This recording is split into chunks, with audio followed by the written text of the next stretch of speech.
the next vulnerability that will be our Craw Security Forgery attack, and that is also known as CSRF.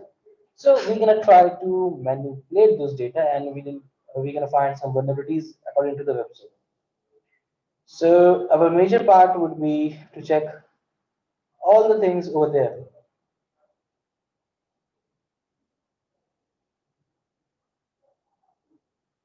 So what exactly the CSRF vulnerability is? It's basically based on your CSRF token, an authentication token which is provided by the server categorized things, server side attack. So if you see in this section, we can explain the Craw Security Forgery attack, which is basically described as mentioned. So over here, as per the picture, I can see an attacker and the victim side has been manipulated. So the CSRF token attack, the CSRF process request forgery attack is based on the attacker malcrafted to the attacker parameter value, and which can be sent to the victim side to be executed.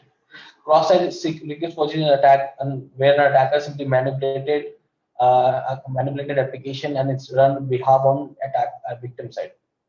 Cross-site request forgery attack, also known as CSRF, is a vulnerability security that allows an attacker to induce users to perform an action they do not be intended to perform.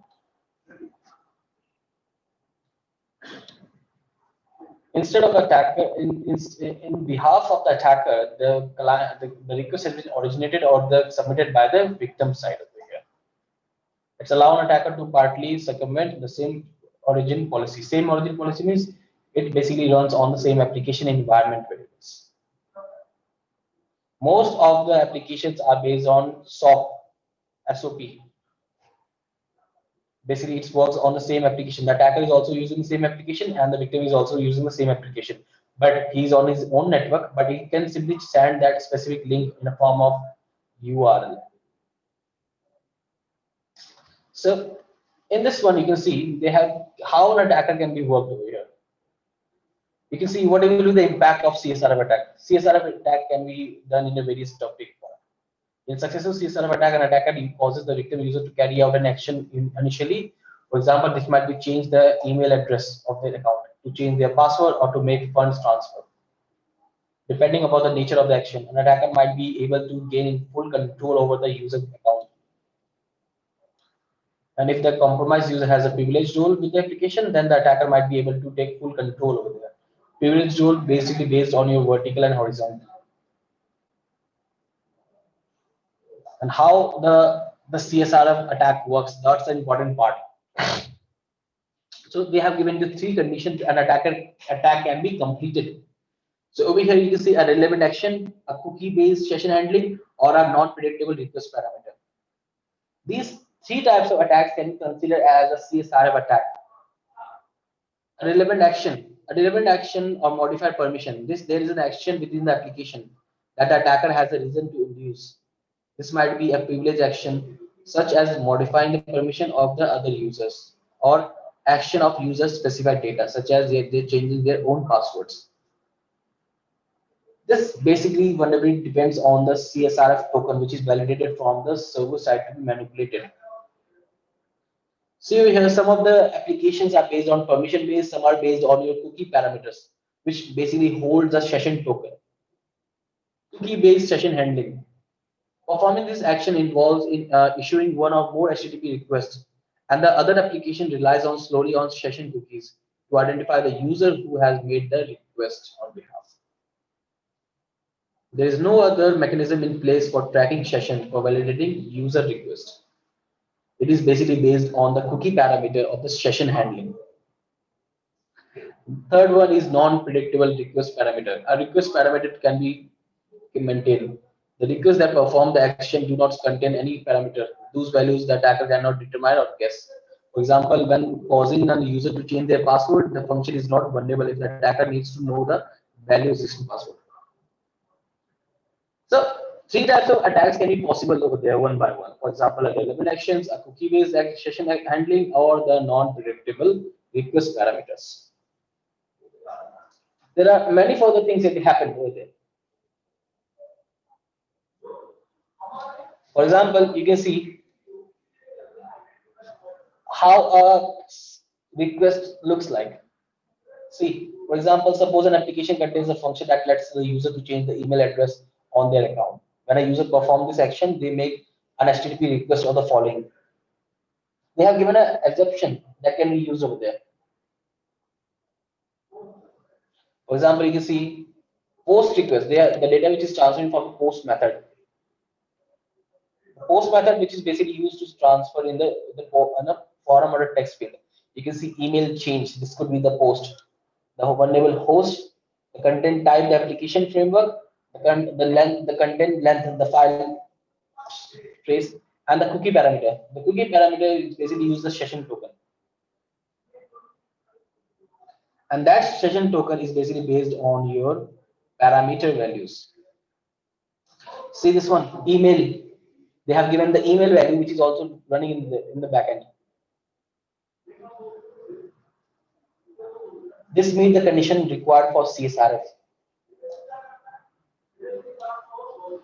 You have to send this. This is an API request. This is API vulnerability. You have to check all these things one by one. For example, the HTML format of this vulnerability could be look like this: HTML body, forum, action, HTTP vulnerable website.com, email change, or method post. We're gonna create a form of like this one.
Hello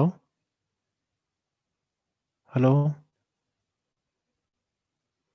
hello. हाँ भाई, sir चलेगा क्या?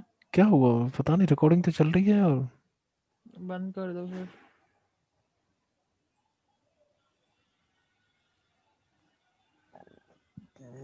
बंद आ सकते हैं, पता नहीं।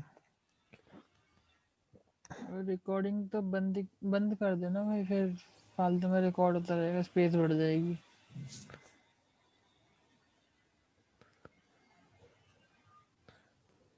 ठीक है फिर, कल से कंटिन्यू करते हैं फिर इसको। हाँ शायद मैं भी लीव ही कर रहा हूँ। Okay bye.